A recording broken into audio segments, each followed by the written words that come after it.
श्री गुरुभ्यो नमः।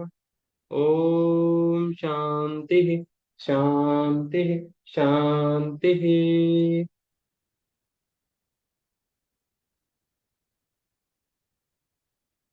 तो आज की कक्षा में हम योग शब्दकार परिभाषाएं आदि के बारे में चर्चा करेंगे।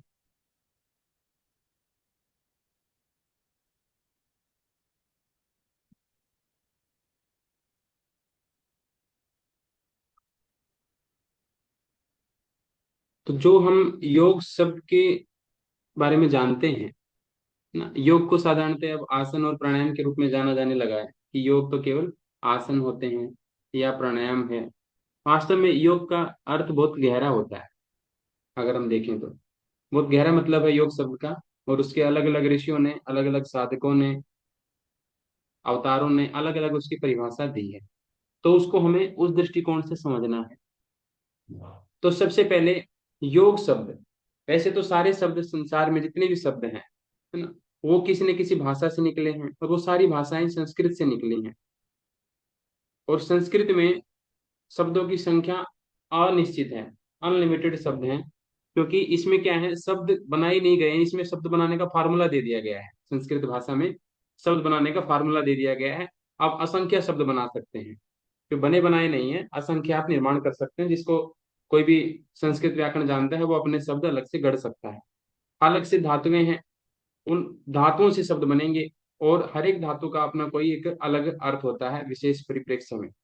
तो योग शब्द का भी जो है अर्थ है, योग शब्द भी किस धातु से बना है वो हम देखते हैं। महर्षि पाणिनि ने सबसे पहले संस्कृत व्याकरण के रूप में जो है अष्टाध्यायी नामक पुस्तक की रचना की थी। महर्षि पाणिनि 14 माहेश्वर सूत्र निकले जब वो डमरू बजा रहे थे। तो ये 14 माहेश्वर सूत्र हैं: अयुण रील रिकयो छयो अयौच हयवरट लम यम गणनम जब गणदस जब गणदस खप चटत चटतव कपय सससर हल। ये 14 माहेश्वर सूत्र हैं। तो इन 14 माहेश्वर सूत्रों से ही पूरी संस्कृत व्याकरण की शुरुआत हुई है। अष्टाध्यायी नामक पुस्तक इन्होंने लिख दी। तो अष्टाध्यायी के प्रणेता महर्षि पाणिनि ने योग शब्द की व्युत्पत्ति जो है युज धातु से मानी है। इन्होंने योग शब्द किससे बनाया, ये योग शब्द बना, ये किस धातु से बना, इस युज धातु से बना, है ना। और जो गण पाठ है, एक गण पाठ है, उसमें कई गण हैं। उस गण पाठ में ये तीन जगहों पर आते हैं, तीन गुणों में आती है। एक ही धातु तीन जगह पर आ रही है। एक तो दिवादी गण में आती है ये, एक रुधादि गण में भी युज धातु आती है, और चुरादि गण में भी युज धातु आती है। दिवादी गण में युज धातु जब आती है तो वहां पर इसका अर्थ होता है युज समाधो, यानी कि समाधि। योग मतलब समाधि। जब यही युज धातु रुधादि गण में आती है तो वहां इसका अर्थ होता है युजर योगे, यानी कि जोड़ना, आत्मा परमात्मा को जोड़ना। और चुरादि गण में जब ये आती है तो युज संयमने इसका अर्थ होता है, यानी कि संयम करना, इंद्रियों पर नियंत्रण करना। तो तीन गणों में ये आती है, तीनों जगह इसका अलग अलग अर्थ होता है। दिवादी गण में आई है तो युज समाधो, रुदादि गण में आई है तो युजर योगे, चुरादि गण के अनुसार अगर पूछा जाए तो युज संयमने, है ना, इंद्रियों का नियमन, आत्म परमात्मा का मिलन और समाधि। तो इस दृष्टिकोण से आपको उत्तर देना है।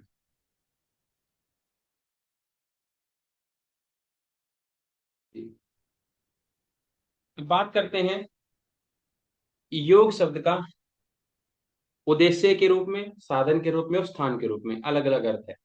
तो उद्देश्य के रूप में अगर हम योग शब्द को देखें तो युज्यते एतत इति योगा, यानी कि जिसके द्वारा, योग क्या है, अगर योग का उद्देश्य के रूप में हम उपयोग करें तो जिससे चित्त की वृत्तियां में एकाग्रता आ जाती है ना। उद्देश्य क्या है, उद्देश्य के रूप में अगर योग देखें तो जिससे चित्त की वृत्तियों में एकाग्रता आ जाती है। और साधन के रूप में देखें तो जिससे चित्त की वृत्तियों में एकाग्रता लाई जाती है वो भी योग है, जिसके द्वारा आ जाती है वो भी योग है, जिसके द्वारा लाई जाती है वो भी योग है। और स्थानार्थ में अगर देखें, युजते तस्मिन इति योग है, जिससे चित्त की समस्त वृत्तियों में एकाग्रता उत्पन्न की जाती है स्थान के रूप में, स्थानार्थ, तो वो भी योग ही होता है। अल्टीमेटली सब योग ही होते हैं। जैसे एग्जाम्पल के रूप में आप सब योग के विद्यार्थी हैं, तो आपको क्या बोला जाएगा, योगी बोला जाएगा। आप बोले सर योगी कैसे बोल सकते हैं, हमें, हम तो अभी साधना नहीं करते हैं, इतने उच्च कोटि के साधक नहीं है। तो भी क्या होता है, व्याकरण जो पढ़ता है ना, व्याकरण संस्कृत भाषा की यही खूबसूरती है। व्याकरण पढ़ने वाला भी वैयाकरण होता है, और पढ़ाने वाला भी वैयाकरण होता है। ऐसे ही योग, पढ़ने वाला भी योगी, सिखाने वाला भी योगी, है ना। तो योगी इस रूप में।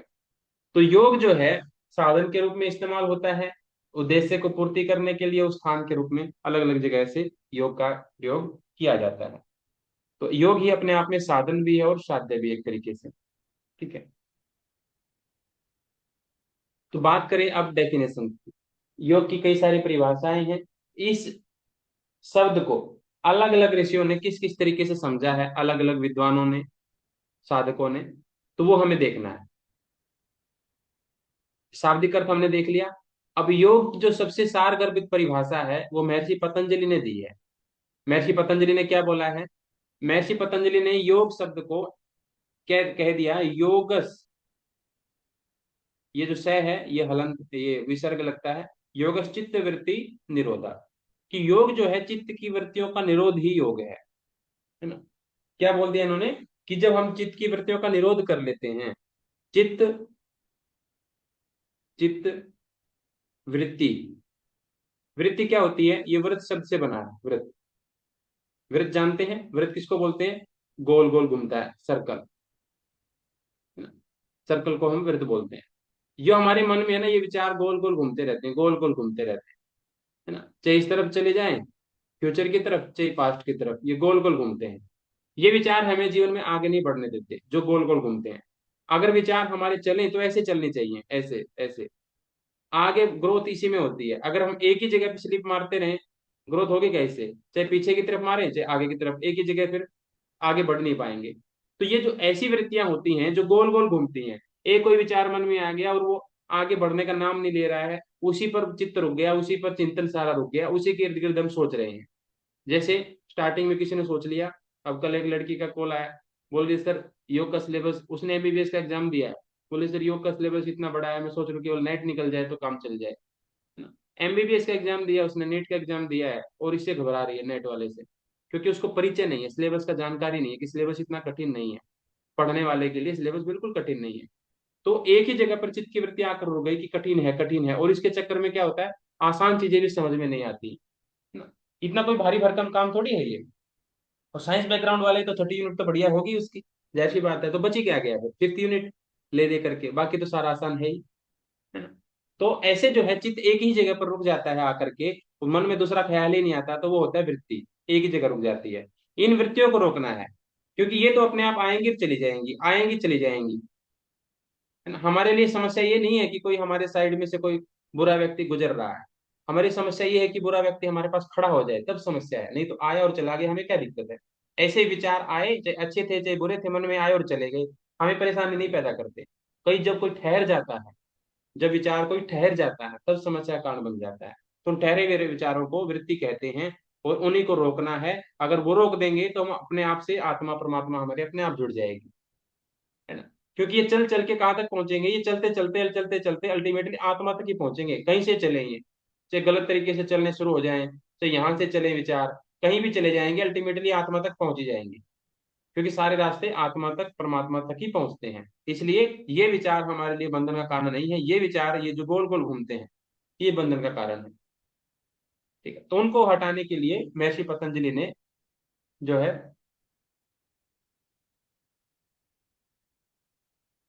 योग शब्द को बताया कि योग वो है कि जिससे हमारे चित्त की वृत्तियों का निरोध हो जाता है। अब महर्षि व्यास ने क्या बोला? महर्षि व्यास ने एक शब्द में कह दिया, एग्जाम में कई बार पूछ लेता है। महर्षि व्यास ने व्यास भाष्य में योग सूत्र के ऊपर जो कमेंट्री लिखी है, योग सूत्र के ऊपर कमेंट्री लिखी है, वो व्यास भाष्य है ना। योग भाष्य भी बोल देते हैं, व्यास भाष्य। व्यास ने लिखा है तो व्यास भाष्य, और योग के ऊपर लिखा है तो योग भाष्य, है ना, इसको बोल देते हैं। तो उन्होंने कहा है योग है समाधि। कि योग क्या है? इन्होंने कह दिया योग समाधि है। कि समाधि क्यों है योग? अब मैंने बताया था कि जो ये कंटिन्यू आगे चल रहे होते हैं विचार, ये हमारे लिए कोई समस्या का कारण नहीं है। ये चलते चले जाएंगे, चलते चले जाएंगे, है ना। ये कहाँ पहुंचेंगे? ये आत्मा तक ही पहुंचेंगे, चाहे कहीं से आए, अल्टीमेटली यहीं पर पहुंचना है इनको। कहीं से भी आए, दाएं बाएं ऊपर नीचे से कहीं से आए, परमात्मा तक, आत्मा तक ही पहुंच ही जाएंगे। चाहे अच्छे विचार हो चाहे बुरे विचार हो, आज नहीं तो कल पहुंच ही जाएंगे, है ना। जो व्यक्ति गलत कार्य करता है, सुख लेता है, उसमें सुख अनुभव करता है, अल्टीमेटली वो भी तो परमात्मा को ही खोज रहा है ना, आनंद को ही खोज रहा है। बस उसको ये नहीं पता बेचारे को मिलेगा कहाँ, आनंद आएगा कहाँ। ढूंढ तो वो भी उसी चीज को रहा है जिसको हम ढूंढ रहे हैं। हम उसको ढूंढ रहे हैं योग के जरिए, और वो उसको ढूंढ रहा है भोग के जरिए। बस रास्ते अलग अलग हैं, नहीं तो चीज एक ही है, ढूंढ एक ही को रहे हैं। तो ऐसे ही जब ये विचार आगे आगे बढ़ते बढ़ते बढ़ते बढ़ते आत्मा तक पहुंच जाएंगे, तो क्या हो जाएगा, समाधान हो जाएगा जीवन में, कोई समस्या ही नहीं रहेगी। समाधान, ना तो भौतिक, ना दैविक, ना ही आध्यात्मिक, किसी प्रकार का कोई दुख नहीं बचेगा। तो पूरी तरह से समाधान हो जाएगा जीवन का। तो पूरी तरह से समाधान की अवस्था का ही नाम होता है समाधि। इसलिए योग क्या है, समाधि है ना। वो सारे समाधान प्रस्तुत कर देता है जीवन में। कोई भी समस्या, जीवन से संबंधित, जगत से संबंधित और साधना से संबंधित कोई समस्या नहीं रहती, सब चीजों का समाधान समाधिस्थ व्यक्ति को मिल जाता है। तो इसलिए महर्षि व्यास ने इसको एक ही शब्द में समाधि कह दिया।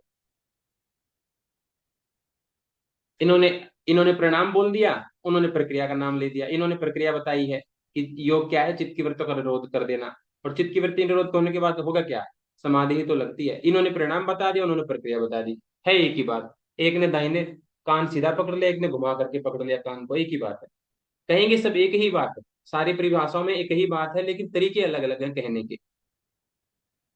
बात करें सांख्य दर्शन की, तो सांख्य दर्शन क्या कहता है योग के बारे में, रक्षिता, वे कह रहे हैं पुरुष प्रकृति और वियोगपि योगत्य विधीयते, कि पुरुष और प्रकृति का वियोग हो जाए। वियोग मतलब ब्रेकअप हो जाए इनका, होने पर पुरुष का स्वम, सो, सेल्फ, स्वरूप में अवस्थित होना ना। जब कई बार आपने देखा होगा, अक्सर घरों में बोलते हैं कि हमारा जो भाई है ना, बहनें बोल देती हैं हमारा भाई बहुत अच्छा है, वो तो इसके दोस्त खराब हैं। दोस्त खराब है इसलिए ये बुरी संगत में फंस जाता है। अगर ये दोस्त चले जाए ना कहीं, महीना डेढ़ महीना ये अपने काम पे लग जाए, हमारा भाई तो अपने घर में ही रहेगा, और ये अच्छे तरीके से ही सबका सम्मान करता है। ये तो उनकी हवा लग जाती है, उनकी बातों में आकर के ये माता पिता का अनादर करता है। और ये जो भी उड़दंगी करता है, ये उसी की वजह से करता है, अपने दोस्तों की वजह से। ऐसे ही पुरुष के भीतर जो भी कुछ मलिनता आती है, ये प्रकृति के गुणों की वजह से ही आती है। प्रकृति के गुण कितने गुण है, सुबह वाले किस्से में पढ़े थे, सतरजतम। ये पुरुष भी ऐसा ही समझने लगता है, ये क्वालिटी तो है प्रकृति की, लेकिन ये पुरुष भी इसके साथ मिल जाता है ना। एक साथ काम कर रहे होते हैं ना, दो व्यक्ति जब एक साथ काम कर रहे होते हैं लंबे समय तक, तो दोनों एक दूसरे के विचारों से इन्फ्लुएंस हो जाते हैं, हो ही जाते हैं। उसकी बुरी आदतें दूसरे में चली जाएंगी, उसकी अच्छी आदतें दूसरे में चली जाएंगी, ट्रांसफर हो जाएगा एक दूसरे पे, है ना। इसलिए क्या बोलते हैं ना, संपर्क भी उसी से रखना चाहिए जिस चाहते हो जिसकी आदतें हमारे भीतर आ जाए, नहीं तो उससे दूर रहना चाहिए, उपेक्षा रखनी चाहिए। क्योंकि ट्रांसफर होगा ही होगा, रंग चढ़ेगा ही चढ़ेगा, संग का रंग चढ़ता है। तो इसलिए पुरुष और प्रकृति एक दूसरे पे, एक दूसरे का रंग चढ़ जाता है। तो प्रकृति के तीन गुण है सतरजतम। पुरुष भी ऐसा ही सोचने लगता है कि मैं भी ऐसा ही हूँ, सतरजतम वाला ही, जबकि इसमें कोई गुण नहीं है, ये तो बिल्कुल शुद्ध बुद्ध है। पुरुष मतलब आत्मा ना, आत्मा, ये बिल्कुल शुद्ध है, लेकिन इसके संपर्क में इनको दोनों को मिलकर के सृष्टि का निर्माण करना होता है ना। तो ये सृष्टि का निर्माण करने के कारण से दोनों को मिलना पड़ता है, और दोनों मिलते हैं तो पुरुष भी ऐसे सोचने लगता है, जबकि ये तो मुक्त है ना, ये मुक्त है, और ये अपने आप को बंधन समझने लगता है। अगर इन दोनों को अलग अलग कर दे हम, प्रकृति दूर हो जाए थोड़े दिन के लिए, तो पुरुष तो अपने आप अपने स्वरूप में चला जाएगा। आत्मा का जो स्वरूप है, रियल जो उसका पर्सनैलिटी है, उसका स्वरूप है, वो अपने आप उसमें चली जाएगी। केवल प्रकृति को दूर कर दे थोड़ी देर के लिए, ठीक है। तो योग के जरिए हम यही कर रहे हैं कि प्रकृति को ही दूर कर देते हैं, किसी न किसी माध्यम से प्रकृति दूर हो जाए। प्रकृति से संबंधित जितनी भी चीजें हैं, उन सब चीजों को हम दूर कर देते हैं, तो पुरुष और प्रकृति अलग अलग हो गए, तो क्या बन जाता है, फिर योग हो जाता है। जब पुरुष प्रकृति से नहीं जुड़ेगा ना, तो किससे जुड़ जाएगा, फिर वो आत्मा से, परमात्मा से जुड़ जाएगा। एक चीज से जुड़ा रहेगा, परमात्मा से नहीं जुड़ा है तो प्रकृति से जुड़ा रहेगा, प्रकृति से जुड़ा है, नहीं जुड़ा है तो परमात्मा से जुड़ा रहेगा। एक चीज से जुड़ जाएगा। तो प्रकृति से इसको खोल दो, हटा दो, दूर कर दो, तो ये अपने आप परमात्मा की तरफ चल पड़ेगा, अपने स्वरूप को जान लेगा। ठीक है, तो यही सांख्य दर्शन ने बोला है। और ये अगर ऐसा हो जाता है तो भी समाधि लग जाएगी, और तो भी समाधान हो जाएगा। समाधि हो जाएगी और समाधान हो जाएगा। ठीक है, सारी समस्याओं का समाधान हो गया। पुरुष और प्रकृति अलग अलग हो गए। एक ही बात को इन्होंने भी अलग तरीके से कह दिया सांख्य दर्शन में। वैशेषिक दर्शन क्या कह रहा है? मन के आत्मा में स्थिर हो जाने पर उसकी उत्पत्ति नहीं होती और देहधारी आत्मा में दुख का अभाव हो जाता है। अब क्या बता रहे हैं कि मन का आत्मा में स्थिर हो जाना, ये जो मन है ना जिसमें वृत्तियां आती हैं, इसी मन को क्या करो, आत्मा में प्रवेश करवा दो, आत्मा में इसको प्रविष्ट करा दो, स्थिर करा दो। जब ये आत्मा के पास चला जाएगा ना ये, तो मन हलचल नहीं करेगा, इसका सत्रस्तम है ना, ये भूल जाएगा अपना स्वरूप, अपना स्वरूप ये भूल जाएगा। जैसे मैंने कई बार एग्जाम्पल दिया है, गुरुकुल में एक लड़का आया, बड़ा शराब स्वरूप पी पा करके, जो भी उसको हुड़दंग करने थे सब किया उसने जब हम गुरुकुल में थे। और यहाँ आकर के उसने इतना जबरदस्त तरीके से वो अपनी दिनचर्या बनाई उसने, कि उसको हर बार, हर महीने आदर्श ब्रह्मचारी का अवार्ड मिलता था गुरुकुल में, बच्चों को प्रोत्साहित करने के लिए हर बार उसको अवार्ड मिलता था हर महीने। तो एक बार वो वापस अपने घर चला गया, किसी कारणवश शादी वगैरह थी उनकी बहन की। तो परिवार वालों ने बोला कि बेटा वस्त्र छोड़ दे, सामान्य वस्त्र धारण कर ले, कटी वस्त्र छोड़ दे, सफेद कपड़े, तो सब लोग तेरी तरफ अट्रैक्ट होंगे और तेरे से सवाल जवाब पूछेंगे, पूरे शादी में यही चर्चा का विषय बना रहेगा। एक दो दिन आया है तो गुरुकुल की वेशभूषा छोड़ दे। तो उसने मान लिया कि भाई चलो ठीक है। तो उसके पुराने दोस्त भी आ गए जिनके साथ वो सारे कार्यक्रम करता था पहले। और एक दिन ये भी छोड़ दे, ये भी छोड़ दे, करते करते बोले एक दिन शराब भी पी लेते, क्या दिक्कत है ना। तो ऐसा हुआ कि उसने शराब भी पी और जो करना था उसने सब किया शादी में, है ना। और वापस आकर गुरुकुल में रो रहा है, उसको पछतावा हुआ। तो अगर हम फिर हुआ, क्योंकि जब यहाँ गुरुकुल में था वो, तब से एक नंबर का सबसे श्रेष्ठ कोटि का ब्रह्मचारी बोलते थे उसको, सब लोग उसका आदर सम्मान करते थे। लेकिन वही ब्रह्मचारी जब वापस अपने पूर्व स्वरूप में गया, अपने पहले के वातावरण में चला, तो वहां सारा का सारा फिर भोगाचारी बन गया वो। ठीक है। तो ऐसे ही जब हम आत्मा के संपर्क में रह जाएगा ना मन, तो ये अपने सत्र स्तंभ को भूल जाएगा और कोई विचार की तरंगे उत्पन्न नहीं होंगी। जब ये आत्मा से जितनी दूर होता है ना, उतनी ज्यादा इसके भीतर विचार उत्पन्न होंगे, उतनी ज्यादा, है ना। क्योंकि मन आत्मा के नजदीक नहीं रहेगा तो ये शरीर के नजदीक रहेगा, संसार के नजदीक रहेगा, तो संसार से रिलेटेड विचार पैदा होंगे। अगर शरीर के नजदीक नहीं है तो ये आत्मा के नजदीक चला जाएगा। ठीक है। तो वैशेषिक दर्शन यही कह रहा है कि मन को आत्मा में स्थिर हो जाने पर ये मन उत्पन्न नहीं होगा।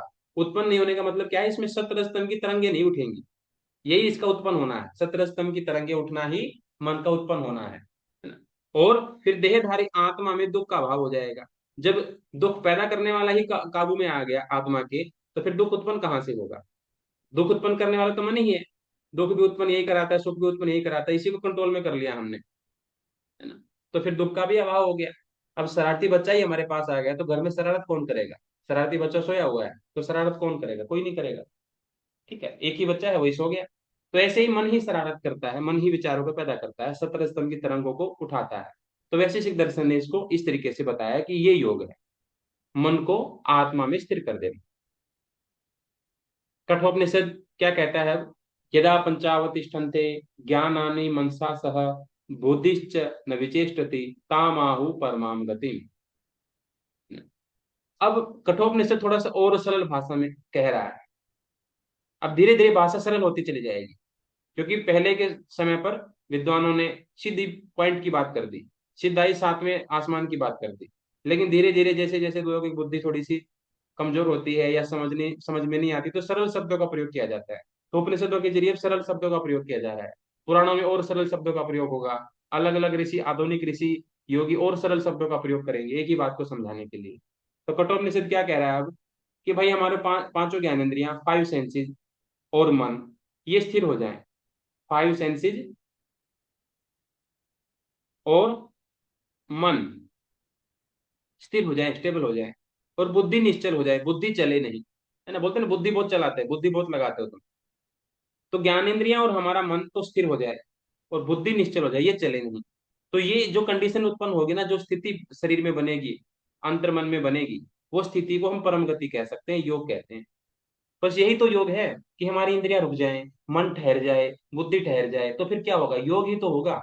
मैंने बताया, या तो मन हमारी, या तो मन शरीर से जुड़ा रहेगा, इंद्रियों से जुड़ा रहेगा, भौतिकता से जुड़ा रहेगा, या फिर उसको हटा दिया वहां से तो वो सिद्धि की सिद्धि आत्मा परमात्मा से मिल जाएगी, है ना। आत्मा परमात्मा से मिल जाएगी। अब ये आत्मा है, इसका मुंह इसकी तरफ है, यहाँ है परमात्मा, यहाँ है परमात्मा। अब इसको पलट करके इधर देखना है, बस इतना सा काम करना है कि मैं तो वही हूँ, या परमात्मा क्या है, एक तरीके से दर्पण लगा हुआ है यहाँ। कभी हरिद्वार शांति कुंज में आप आएंगे ना, तो वहां पर भटका हुआ देवता है। भटका हुआ देवता कैसा है, जा करके हम पहली पहली बार गए, भटका हुआ देवता देखने जाएंगे भाई। भटका हुआ देवता देखा, तो सामने जाकर दर्पण लगाया हुआ है, दर्पण के ऊपर लिखा हुआ भटका हुआ देवता, और उसमें हमारा ही चेहरा दिख रहा है। तो सेम ऐसे ही आत्मा अगर पलट कर इधर देख ले, तो ये इसको पता लग जाएगा कि अहम ब्रह्मास्मि, मैं भी यही हूँ, परमात्मा तो मैं ही हूँ। दर्पण का काम करेगा ये, परमात्मा का स्वरूप देखना चाहेगा तो लेकिन देखना नहीं देती है पांच ज्ञानेंद्रिया और मन। ये कंटिन्यू बोलते रहेंगे, बक बक करते रहेंगे, कंटिन्यू बक बक बक करते रहेंगे। इसके अट्रैक्शन, इसके अटेंशन अपनी तरफ खींचते रहते हैं, जैसे रील्स वगैरह। हम चाहते किताब पढ़ना, लेकिन रील्स क्या करती हैं, हमारी अटेंशन को हैक कर लेती हैं। तो ऐसे ही पांच ज्ञानेंद्रिय और मन, इनको रोक दिया हमने, इनको भगा दिया, चलो भाई भागो यहाँ से। तो इसके आत्मा की तरफ अब क्या रहा, आत्मा को देखने के लिए कुछ बचा नहीं, तो पलट करके इधर ही देखेगी। दो ही तरफ देख सकती है, तो इधर देखेगी या इधर देखेगी। तो तुरंत क्या हो जाएगा, परम गति हो जाएगी, योग हो जाएगा, आत्मा का परमात्मा से मिलन हो जाएगा। बस यही कठोपनिषद ने बताया है। आगे चलते हैं, कठोपनिषद एक बात और कहेगा, अगर हम इन पांच ज्ञानेंद्रियों को और मन को और बुद्धि को निश्चल कर दें तो परम गति हो जाएगी। और अगर हम केवल ज्ञानेंद्रियों को ही रोक दें तो भी बात बन जाएगी, क्योंकि ये फाइव सेंसेस, ये ज्ञानेंद्रियां ही क्या करती हैं, इंफॉर्मेशन लेती हैं। किसको पहुंचा देती है, मन को। मन पहुंचा देता है बुद्धि को, बुद्धि पहुंचा देती है आत्मा को। ये इन्होंने चेन बना रखी है पूरी। जैसे किसी आदमी को काबू में करना हो हमें, तो क्या करते हैं, देखो भाई आज क्लास की छुट्टी है, मान लो बोल दिया, अक्षय ने बोल दिया आज क्लास की छुट्टी है, सौरभ को बोल दिया। सौरभ ने बोला कि कैसे छुट्टी है, बोले कि सर ने बोला था। तो तुरंत फिर रक्षिता दक्षता भी पीछे से बोल पड़े, हाँ हाँ सही बोल रहा है ये, मैंने सुना था। फिर साथ में पूनम जी बोल दे कि हाँ। तो एक ही बात को तीन चार लोग कह देंगे, तो आत्मा फिर मान लेगी उसको कि हाँ भाई ठीक है बात, है ना। तो ऐसे ही ज्ञानेंद्रियां जो इन्फॉर्मेशन लेके आती है, वो मन को इन्फ्लुएंस करती है, मन फिर बुद्धि को इन्फ्लुएंस करता है, फिर बुद्धि आत्मा को, है ना। तो फिर आत्मा भी अपने आप को वैसे समझने लगती है कि मैं भी वैसे ही हूँ, मैं भी वैसे ही हूँ। मुझे दुख, इनको मन को दुख हो रहा है तो आत्मा अपने आप को दुखी समझने लगती है ना। मन को सुख हो रहा है तो आत्मा अपने आप को सुखी समझने लगती है। मतलब सब कुछ उल्टा पुल्टा हो जाता है। अगर हम केवल इस इन ज्ञानेंद्रियों की सप्लाई को रोक दें, ज्ञानेंद्रियां ही बाह्य विषयों का, एक्सटर्नल जो सब्जेक्ट हैं, इंद्रियों के जो विषय हैं, उनको इनटेक ना करे, तो मन के पास भी मटेरियल बचेगा नहीं, क्योंकि ज्ञानेंद्रियां ही मटेरियल सप्लाई करती हैं, उसी मटेरियल में से ये मन अपना कार्य करता है। और फिर मन जो बुद्धि को मटेरियल देता है, उससे बुद्धि अपना काम करती है। और बुद्धि के मटेरियल से, इंफॉर्मेशन से आत्मा अपने आप को वैसा स्वरूप समझती है।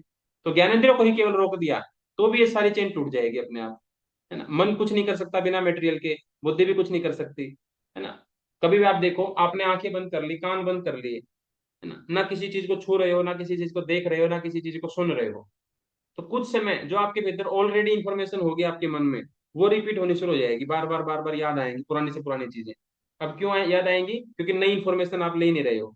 जब भी मेडिटेशन करने बैठते हो, ध्यान करने बैठते हो, आंखें बंद कान बंद, किसी की सुन नहीं रहे हो, तो पुरानी इंफॉर्मेशन उखड़ करके आने लगती है।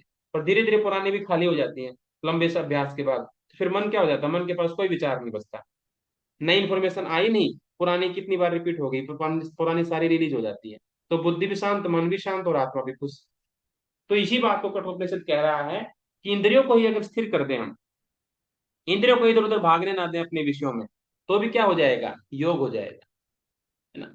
और जिसकी इंद्रियां स्थिर हो जाती हैं, जिसकी इंद्रियां स्थिर हो गई, स्टेबल हो गई, इधर उधर नहीं भाग रही हैं, तो फिर प्रमादहीन हो जाती हैं, तो उस व्यक्ति में क्या होता है, शुभ संस्कार अपने आप बढ़ने लगते हैं, करना कुछ नहीं पड़ता।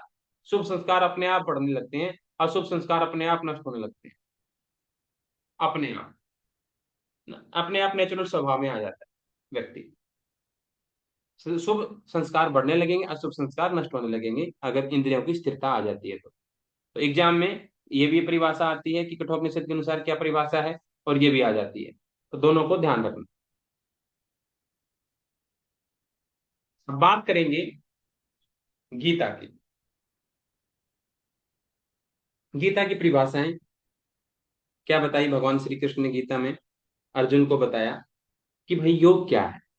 तो अलग एंगल समझाया, एक अलग दृष्टिकोण से। योगस्थ कुरु कर्माणि संगम त्यक्त्वा धनंजय, सिद्ध्य सिद्ध्यो समो भूत्वा समत्वम योग उच्यते। कि अर्जुन, क्या है योग? क्या है कि ब्रह्म भाव से युक्त होकर के, योग में स्थित होकर के, योग में स्थित होकर के, यानी कि आत्मा परमात्मा से जुड़ करके, अपने आप को ब्रह्म समझ करके, ब्रह्म भाव से युक्त करके, सारे अटैचमेंट छोड़ दो, किसी का सहारा मत लो, सारे अटैचमेंट छोड़ दो, चाहे सफलता मिले चाहे असफलता मिले, लेकिन बैलेंस होकर कर्म करते चले जाओ, है ना। ना तो सुख में उछलो और ना ही दुख में बिलबिलाओ। ना तो सुख में उछलो यानी कि ज्यादा खुश हो, ना दुख में ज्यादा रो, बैलेंस रहो। वही योग है। क्योंकि ये योग के परिमाण, सिम्टम्स क्यों बताए? क्योंकि व्यक्ति जो सुख में ज्यादा खुश नहीं होता और दुख में रोता नहीं, ऐसा व्यक्ति क्या है? इसका मतलब वो प्रकृति से इन्फ्लुएंस नहीं है, सत्रह स्तंभ के चक्कर में फंसा हुआ नहीं है वो, है ना। इसका मतलब उसने सत्रह स्तंभ के ऊपर नियंत्रण पा लिया है। इसलिए कह रहे हैं भगवान कि वो एक योग का ही लक्षण है। वहां सत्रह स्तंभ की बात ना कह करके सीधा सरल तरीके से बता रहे हैं एक बात को, कि तुम अपने आप को ब्रह्म समझो, ब्रह्म भाव से युक्त हो जाओ, सारे अटैचमेंट छोड़ दो, किसी को अपना मत समझो, कि कोई अपना पराया सब छोड़ दो। और ये भी भूल जाओ कि तुम्हें सफल होगे क्या सफल होगे, है ना। सफलता है सफलता नाम की चीज भी भूल जाओ, बस बैलेंस रहो और कर्म करते चले जाओ। क्योंकि ये जो समता है ना, ये बैलेंस रहना, यही योग है। एक डेफिनेशन ये बताई। दूसरी डेफिनेशन क्या बताई? बुद्धि युक्त तो जहाती है, उभे सुकृत दुष्कृते, तस्मात योगाय युजस्व, योग है कर्मसु कौशलम। कि हे अर्जुन, तुम बुद्धि से युक्त हो जाओ, है ना। बुद्धि से युक्त जो पुरुष होता है ना, बुद्धि से युक्त, यहाँ पर बुद्धि सामान्य बुद्धि की बात नहीं हो रही है। असल में अगर हम अपनी सही तरीके से बुद्धि का उपयोग करें ना, तो बुद्धि हमेशा हमें सही निर्णय देती है। लेकिन ये कौन सी बुद्धि की बात हो रही है? जो बुद्धि नेचुरल है, इन्फ्लुएंस नहीं है किसी से। अब जैसे हमें बोलेंगे किसी को उठना है 4 बजे सुबह, और हम बोलेंगे कि भाई अगर शरीर स्वस्थ है ना, शरीर स्वस्थ है, तो अपने आप 4 बजे उठ ही जाएगा शरीर, अपने आप ही उठ जाएगा वो। अगर आप स्वस्थ हैं, बीमार नहीं हैं, तो आप अपने आप ही शरीर 4-5 बजे उठ जाता है। शरीर बॉडी, शरीर जो है सूर्य के साथ चलता है। जैसे जैसे सूर्य बढ़ता है, 9-10 बजे सूर्य एकदम से बढ़ना शुरू होता है, तो भूख लगनी शुरू हो जाती है। 12 बजे और भयंकर भूख लग जाती है, फिर शाम को धीरे धीरे भूख कम होने लगती है। शरीर अपने आप सूर्य के साथ चलता है। अगर आपने सूर्य के साथ चलने की लंबे समय तक प्रैक्टिस की है, तो आप उठने के भी समय सूर्य के साथ ही चलेगा आप। ठीक है। जैसे जैसे सूर्य का उदय होने लगेगा, ऐसे ही आपकी 4-5 बजे आंख खुल जाएगी। ठीक है। तो ये जो है बुद्धि, बुद्धि अगर किसी से इन्फ्लुएंस नहीं है, कचरा नहीं है इस बुद्धि में, तो वो बुद्धि जो है ना आपको हमेशा ठीक निर्णय देगी। उसको बुद्धि को बोलते हैं विवेक बुद्धि, विवेक शक्ति। वो बुद्धि हमेशा आपको राइट डिसीजन देगी आपको, अगर कचरा नहीं फंसा हुआ है बुद्धि में, इधर उधर के कबाड़ चीजें नहीं सीखी है ना, समझी है ना, सोशल मीडिया से दिमाग खराब कर रखा है, बिल्कुल अपनी बुद्धि को प्योर रख रखा है, मंदिर बना रखा है अपनी बुद्धि को, तो हमेशा बुद्धि सही निर्णय देगी, सहयोग करेगी। तो बुद्धि युक्त जो पुरुष होता है ना, जिसकी बुद्धि सही सही दिखा रही है उसको, सही सही दिखा रही है, तो इसका मतलब वो व्यक्ति ना तो पुण्य से इन्फ्लुएंस होता है ना पाप से, दोनों को ही छोड़ देता है वो। उसके लिए पाप और पुण्य दोनों बराबर ही है। क्योंकि बुद्धि लगा करके देखेंगे तो एक ही चीज नजर आएगी, एक ही सिक्के के दो पहलू है। बुद्धि लगाई हमने, बुद्धि लगाई, हमने क्या देखा भाई? पुण्य और पाप एक जैसे क्यों है? भाई हमने देखा कि पुण्य से क्या मिलेगा? सुख मिलेगा। सुख कब मिलेगा? तुरंत तो मिलेगा नहीं। पुण्य आज किया है कि आज ही सुख मिल जाए, ऐसा तो होगा नहीं। फ्यूचर में कभी मिलेगा, फ्यूचर में कभी हो सकता है इस जन्म में मिले, हो सकता है अगले जन्म में मिले। इसका मतलब हमने आज इस जन्म में पुण्य कर्म कर दिया, हमारे पास सुख साधन थे, दान के लिए हमारे पास पैसा था, हमने दान कर दिया, सुख मिलने लगा, अगले जन्म में सुख मिला। अगले जन्म में पुराने जन्म का तो जो कर्म था उसका तो सुख मिल गया, उसका तो फल मिल गया। लेकिन अगले जन्म में हमारे लिए पुण्य करने के लिए सुविधा नहीं है, तो अगले जन्म में हमने पाप कर दिया, उस पाप का फल फिर अगले जन्म में मिलेगा। तो चक्कर फंसता ही चला जाएगा ये, है ना। पुण्य भी करो तो भी अलग अगला जन्म लेना पड़ेगा भोगने के लिए, पाप करो तो भी अगला अगला जन्म लेना पड़ेगा। दोनों में इस समस्या का कारण है। जरूरी नहीं है कि इस बार हमने पुण्य कर दिया, परिस्थितियां ऐसी थी कि पुण्य हो गया, और अगले जन्म में क्या पता पाप ही पाप हो जाए हमसे। फिर ये चेन बनती ही रहेगी, एक बार पाप एक बार पुण्य, एक बार पाप एक बार पुण्य, ये चक्कर चलता ही रहेगा। इसलिए बुद्धिमान पुरुष क्या कर देता है? दोनों का ही छोड़ देता है। भाई मुझे जन्म और मरण के चक्कर से छूटना है, मोक्ष पाना है, तो दोनों का ही वो त्याग कर देता है। इसलिए बुद्धि योग के लिए ही चेष्टा कर। ये जो बुद्धि कह रही है ना, इसी के लिए तू चेष्टा कर। ऐसी स्थिति पैदा करने के लिए ही तू चेष्टा कर, अपनी इच्छा कर कि तुझे ना पाप पसंद है ना तुझे पुण्य। और इसी प्रकार से कर्मों में कुशलता आएगी और यही जो कर्म होंगे यही तुम्हारे बंधन से छुटवाएं। कर्म का बंधन छूट जाएगा, कर्मों में तुम फंसोगे नहीं फिर, कर्मों में तुम फंसोगे नहीं, बुरे कर्म से घबराओगे नहीं, है ना। और कोई अच्छा कर्म है तो उसके लिए उत्सुक नहीं होगे कि अरे ये तो बहुत पुण्य कर्म है, चलो ऐसा कर देता हूँ, नहीं, बैलेंस रह करके करोगे। जहाँ जरूरत है पुण्य करने की वहां पुण्य, है ना। और जहाँ पाप दिख रहा है उसको आराम से छोड़ पाओगे, मजबूर नहीं होगे कि मुझे तो करना ही पड़ेगा, मजबूर नहीं होगे। पूरा सीक्वेंस चेंज समझ में आ जाएगी। तो भगवान श्री कृष्ण ने गीता में यही बताया, बुद्धि युक्त जहाती। अगली परिभाषा क्या बताई, ये योग समता रूपी योग और कर्म में कुशलता रूपी योग, ये किसको सिद्ध होगा, है ना। युक्ताहार विहारस्य, युक्त चेष्टस्य कर्मसु, युक्त स्वप्नावबोधस्य योग भवति दुःखः।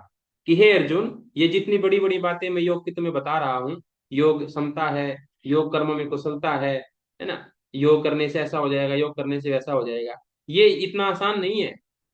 इसके लिए भी कुछ रिक्वायरमेंट्स हैं। बोले क्या रिक्वायरमेंट्स है, कैसे योग में सिद्धि मिलेगी, सफलता मिलेगी।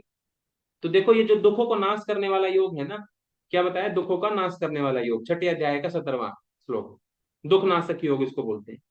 ये योग है ना अर्जुन, उन्हीं को सिद्ध होगा जो यथा योग्य आहार करते होंगे, जितना जरूरत है इस शरीर को उतना ही भोजन खाते होंगे, तो उनको ये योग सिद्ध हो जाएगा। जितना घूमना फिरना जरूरी है ना, उनको ये योग सिद्ध हो जाएगा। अब कोई आवश्यकता से अधिक भ्रमण करता रहता है तो भी योग सिद्ध नहीं होता, और बिल्कुल ही एक जगह ही बैठा रहता है घर में, घर से बाहर निकलता ही नहीं, कुएं का मेंढक बन जाता है, उसको भी योग सिद्ध नहीं होगा।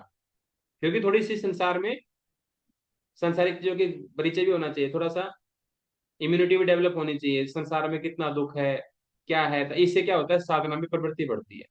और घर में बैठे बैठे देखेंगे तो फिर लगेगा संसार संसार में तो बढ़िया चल रहा है काम, है ना। तो बाहर भी जाना चाहिए, विहार उतना ही करना चाहिए जितना जरूरी है।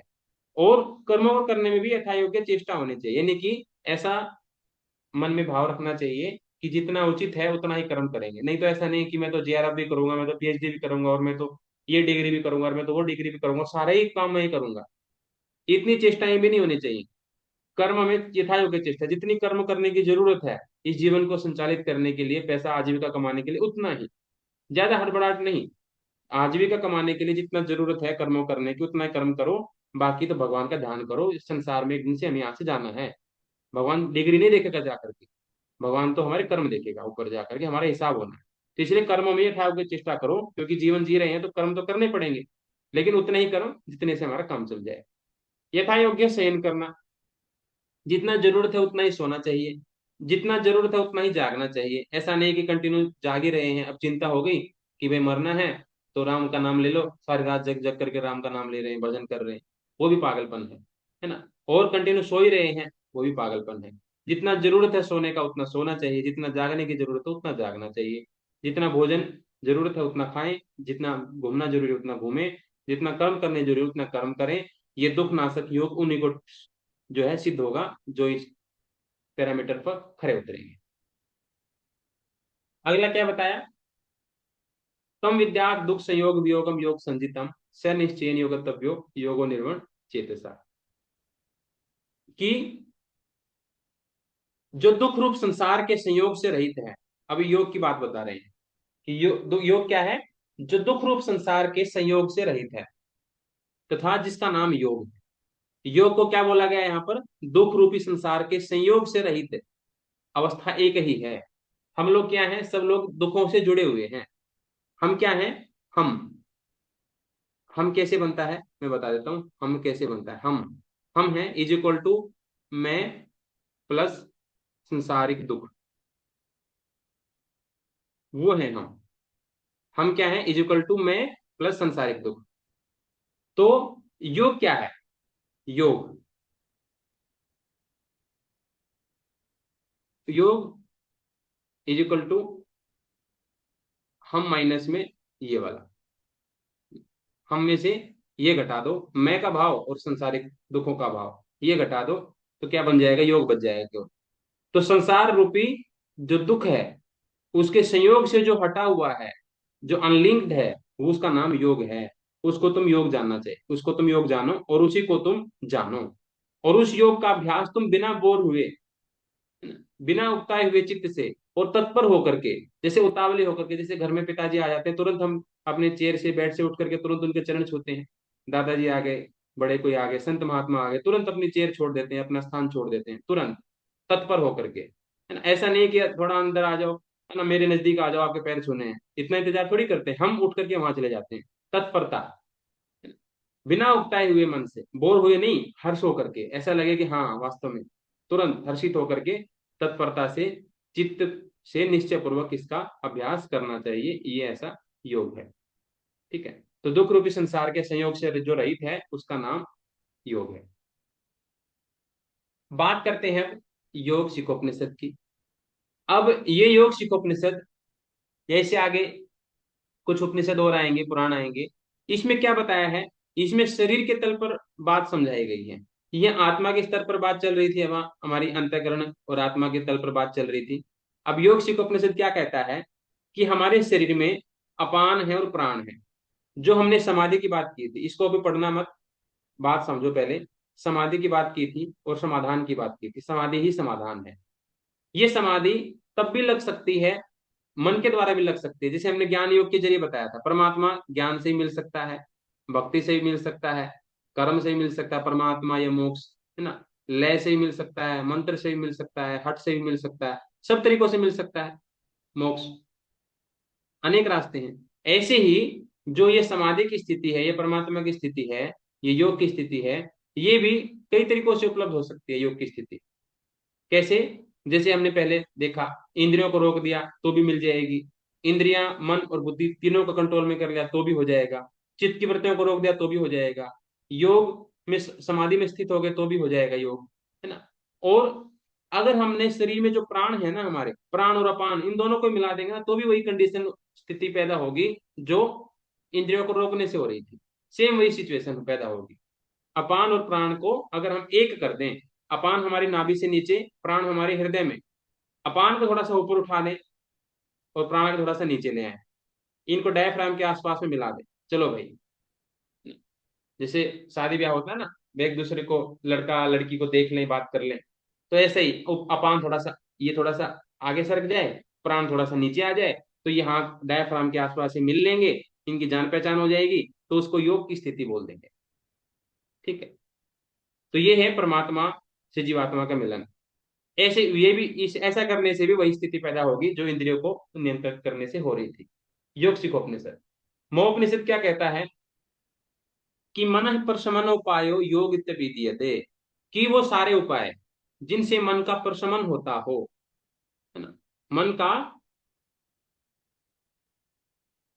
कपाल भाती में क्या कर रही है सुनीता जी, कपाल भाती मतलब आप डिटेल से लिख दीजिए क्या कह रही हैं। मन प्रशमन उपायो योग इत्यपीदीयते, मन के प्रशमन, है ना। आपने देखा होगा ना, गाड़ियां, फायर ब्रिगेड आती है, फायर ब्रिगेड हिंदी में क्या बोलते हो, अग्निशामक, अग्नि को बुझाने वाली ना। समन का मतलब क्या होता है, बुझाना। किसको बुझाना है, अभी यहाँ मन को बुझाना है। जिस भी तरीके से ये मन में कंटिन्यू काम की, क्रोध की, वासना की, ईर्ष्या की, द्वेष की आग्नि लपटें निकल रही है कंटिन्यू मन से, मन में क्या हो रहा है, मन में लपटें तो निकल रही हैं, काम की, क्रोध की, दुखों की, अलग अलग लपटें निकल रही हैं, ये चीज पानी है, वो चीज पानी है, लपटें उठ रही है, इसमें आग जल रही है कंटिन्यू। जलन नहीं होती है, कोई चीज पानी चाहे और मिले नहीं, जलन नहीं होती हृदय में, तो आग ही तो है वो, है ना। अब धुआं थोड़ी निकलता दिखेगा सिर में से, वो भी दिन आएगा लास्ट में जीवन में, और लास्ट में उठेगा धुआं एक बार में, लेकिन अंदर में ऐसी अग्नि है जो कंटिन्यू जला रही है, उसको समन करना है किसी भी तरीके से, वही योग है बस। जिस भी तरीके से मन की अग्नि शांत हो जाए वो योग है। महोपनिषद ने ऐसा बोल दिया, एग्जाम में ये भी आ चुका है एक बार।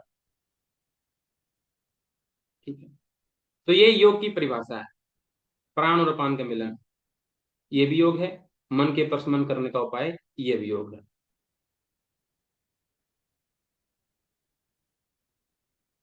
आगे है अग्नि पुराण।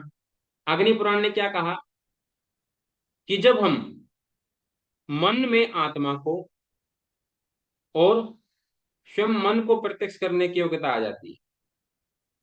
देखो, वास्तव में दो चीजें हैं, मन, इंद्रियां, बुद्धि, आत्मा, ये सारे के सारे हैं क्या? अब ये हमने आत्मा को पलट करके इधर देखना है तो परमात्मा से मिलन हो जाएगा। तो ये इसका मतलब ये मन, इंद्रियां और बुद्धि परमात्मा से बाहर है क्या? ये है सारी की सारी परमात्मा में ही, लेकिन इनका चांसेस थोड़े कम है कि ये अपने आप को पहचान पाएंगी, है ना। ये थोड़ी समझदार है, ये अगर परमात्मा को जान ले तो ये भी तो मुक्त हो ही जाएंगे एक साथ ही। बुद्धि का भी नाश हो जाएगा, बुद्धि भी अपने स्वरूप में चली जाएगी, इंद्रियां भी चली जाएंगी और मन भी चला जाएगा, है ना। लेकिन इनकी प्रवृत्ति बाहर की तरफ, संसार की तरफ है, तो इनको मोक्ष नहीं मिल सकता, है ना। इसको मिलेगा तो इनको तो हो ही गया ऑटोमेटिकली। इनको मिल गया तो ये संस्कार सारे नष्ट हो गए।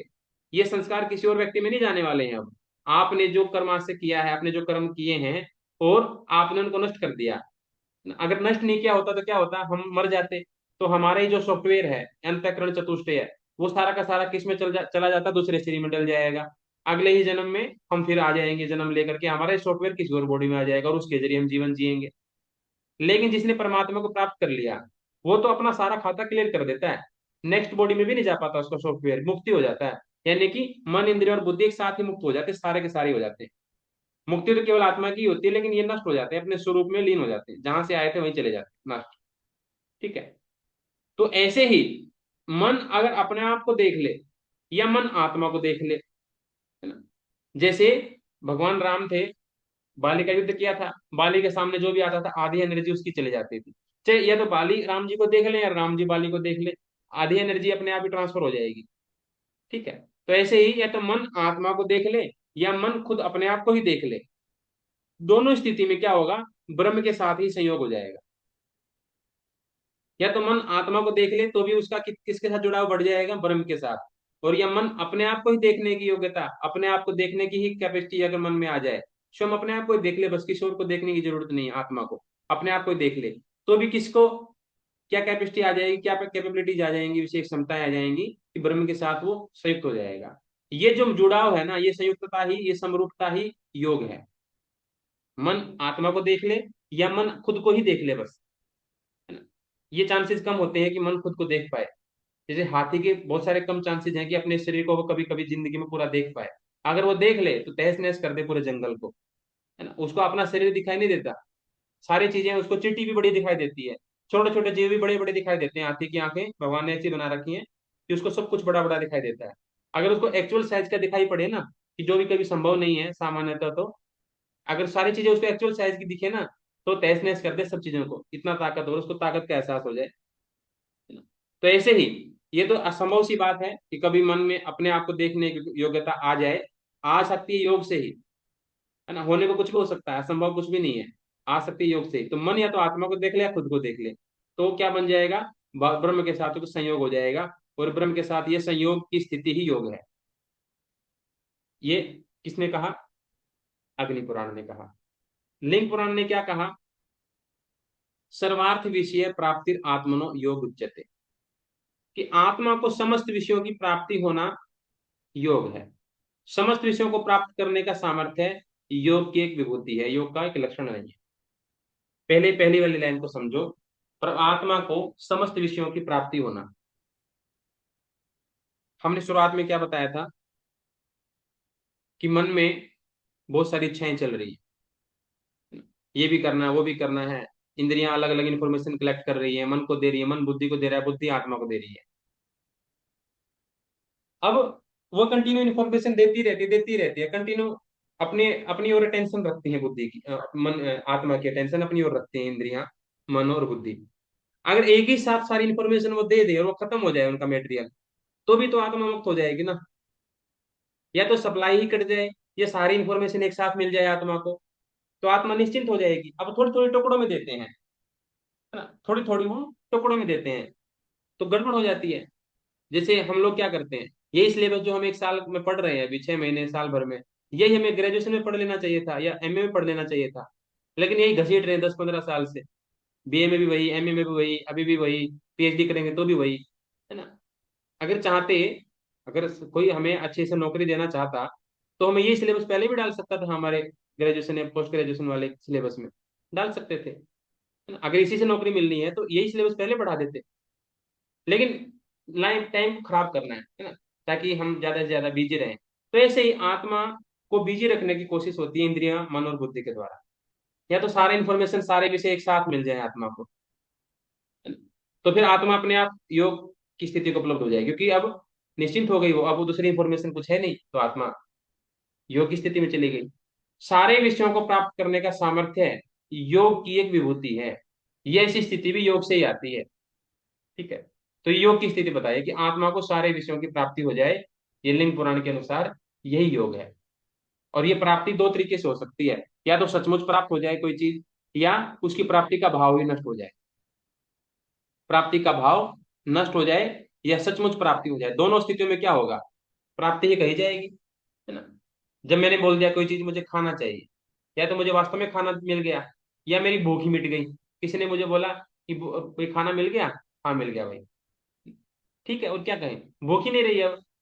तो खाना मिल जाए तो भी एक ही बात है, और नहीं मिले तो मेरी भूख मिट गई, तो वो भी एक ही बात है। अल्टीमेटली भूख मिटनी चाहिए, चाहे मिलने से मिटे या नेचुरली अपने आप मिटे, किसी अल्टरनेट प्रैक्टिस से मिट जाए।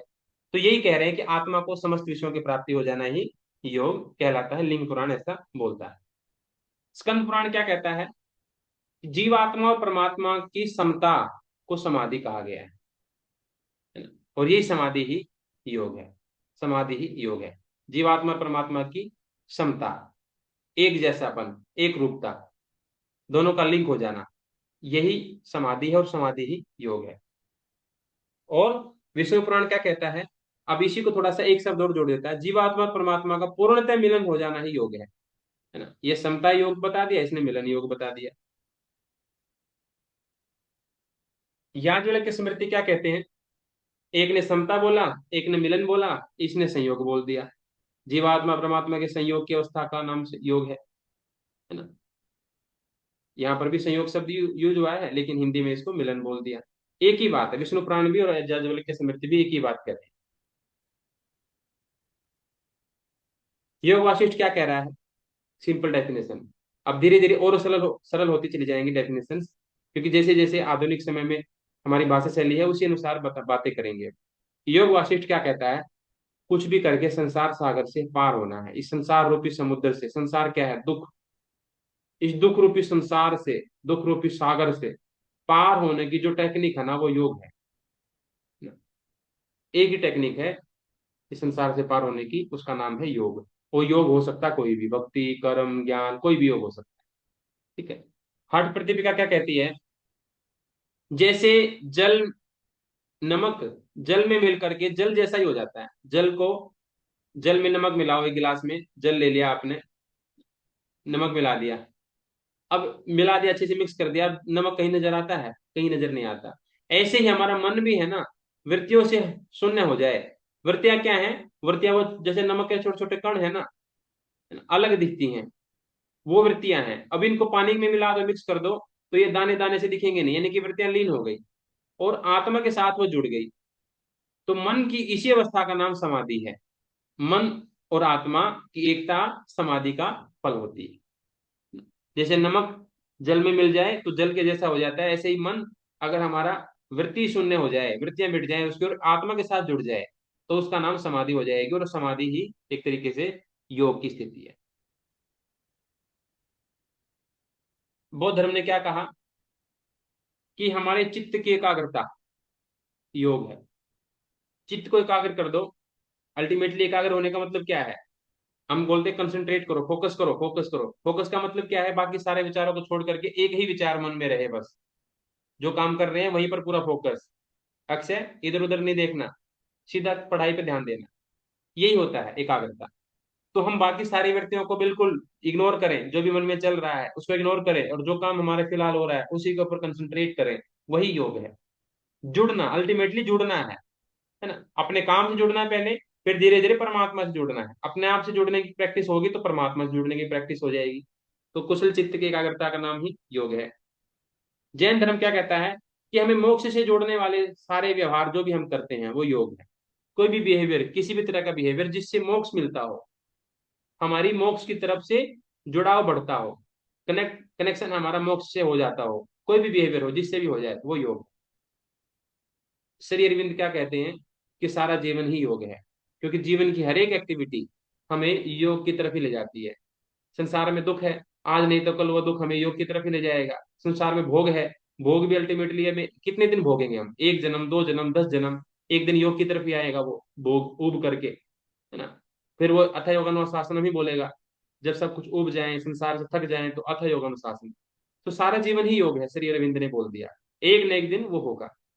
श्रीराम शर्माचार्य कहते हैं कि जीवन जीने की कला ही योग है, कि जीवन ऐसे जीना है कि वो मोक्ष प्राप्त कराने में सहायक हो जाए, उसी को बोल दिया। रांगे राघव क्या कहते हैं कि शिव और शक्ति का मिलन हो जाए वही योग है।